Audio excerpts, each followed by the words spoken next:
नमस्कार। मैं डॉक्टर मनमोहन सेन, सह आचार्य संस्कृत, राजकीय महाविद्यालय बहरोड। आज हम बीए पार्ट द्वितीय संस्कृत विषय के द्वितीय प्रश्न पत्र के अंतर्गत छंदों का आगे अध्ययन करेंगे। और आज हम उपेंद्र वज्रा छंद का लक्षण और उदाहरण सिद्ध करके देखेंगे। उपेंद्र वज्रा छंद का लक्षण है उपेंद्र वज्रा प्रथमे लघु सा। और जो बहुप्रचलित दूसरा लक्षण है वो है उपेंद्र वज्रा जत जास ततौ गौ। यह बहुप्रचलित है, आपने पढ़ा भी होगा और इसे याद भी किया होगा। उपेंद्र वज्रा जत जास ततौ गौ, इस लक्षण के अनुसार उपेंद्र वज्रा छंद के प्रत्येक चरण में जगण तगण जगण और अंत में 2 गुरु वर्णों के क्रम से 11-11 वर्ण होते हैं। जैसे कि प्रत्येक श्लोक में 4 चरण होते हैं। उन 4 चरणों में कुल 11-11 वर्ण होते हैं। प्रत्येक चरण के 11 वर्ण, तो कुल छंद में 44 वर्ण हुए। लेकिन ये 44 वर्ण, ये 11 वर्ण किस क्रम से आएंगे, यह विशेष रूप से ध्यान देने की बात है। आपने 11 वर्णों वाला इंद्र वज्रा छंद भी पढ़ा है। इंद्र वज्रा छंद में भी प्रत्येक चरण में 11 वर्ण ही होते हैं। अब उपेंद्र वज्रा और इंद्र वज्रा में अंतर क्या हुआ, तो इंद्र वज्रा छंद के अंतर्गत जो लक्षण बतलाया गया उसके अनुसार शादिंद्र वज्रा यदि तौ जय गौ गए, तो इस लक्षण के अनुसार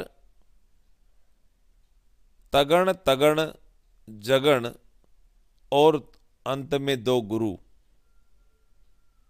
तो अच्छी तरह से समझ लें, 2 तगण, फिर जगण और अंत में 2 गुरु, इस क्रम से वर्ण आते हैं। जबकि उपेंद्र वज्रा छंद के अंतर्गत जगण तगण जगण और अंत में 2 गुरु, इस क्रम से वर्ण आते हैं। गण तो उसमें भी 3 ही है, और 3 गणों के एक गण में 3 वर्ण होते हैं, तो 3 गणों के 9 वर्ण हुए और अंत में 2 गुरु। इसी तरह से 11 वर्ण इंद्र वज्रा में भी होते हैं और उपेंद्र वज्रा में भी होते हैं। लेकिन इंद्र वज्रा और उपेंद्र वज्रा का जो मूलभूत अंतर है वो ये है कि जिसका पहला अक्षर लघु हो उसे उपेंद्र वज्रा छंद कहते हैं। पहला अक्षर लघु होने का तात्पर्य हुआ कि वहां सबसे पहले जगण है, फिर तगण है, फिर जगण आता है। तो जिसमें पहला अक्षर लघु हो तो उपेंद्र वज्रा होता है, पहला अक्षर गुरु हो तो इंद्र वज्रा हो जाएगा। तो ये एक थोड़ा सा एक अंतर है दोनों छंदों के बीच में। तो ये बात हुई दोनों छंदों का अंतर की। तो 2 बातें आपको बतला दी गई। इंद्र वज्रा में तगण तगण जगण और 2 गुरु, और उपेंद्र वज्रा में जगण तगण जगण और 2 गुरु, तो कुल 11 वर्ण ही होते प्रत्येक चरण में। ये तो हुई इसकी बात। फिर अब बात आती है कि इसका लक्षण कैसे घटित हो। तो जैसा कि आपके यहाँ पर इस पुस्तक के इस उदाहरण में स्पष्ट आपको दिखाई दे रहा होगा, लक्षण में भी आपको इसके चिन्ह लगा करके और गण बना करके दिखाया गया है, और उदाहरण में भी आपको स्पष्ट किया गया है कि उपेन्द्रम वज्रादि मणिच्छटाभीर विभूषणानाम छुरितम वपुस्ते स्मरामि गोपीभीर उपास्यमानम समुद्र मूले मणिमंडपस्थम। इस उदाहरण में ये जो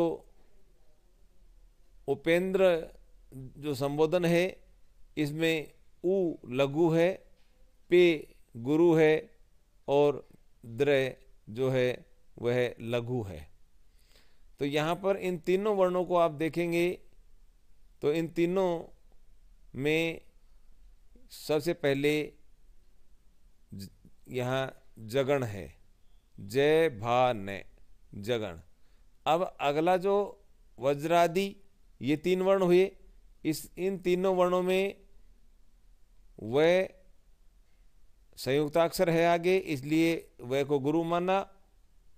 जरा में आ की मात्रा इसलिए गुरु हुआ, और दी हिरस्व है ही लघु है, तो ये आपका दूसरा गण हुआ तगण। फिर मणि मैं लघु है, णी भी लघु है, लेकिन आगे च है, संयुक्ताक्षर हुआ, इसलिए यह गुरु माना गया। और इसमें भी आप 6 लघु है, और यहाँ पर फिर से जय भा न जगण हुआ। तो जगण तगण जगण, और अंत में जो 2 वर्ण हैं ये दोनों गुरु हैं। तो ये एक चरण में जब आप गिनते हैं तो वर्ण देखिए, 1 2 3 4 5 6 7 8 9 10 और 11, ये 11 वर्ण इसमें हुए। तो वर्ण 11 होंगे, लेकिन उनका क्रम कैसे होगा? जगण तगण जगण और अंत में 2 गुरु। तो ये आपको अच्छी तरह से उदाहरण याद हो गया होगा।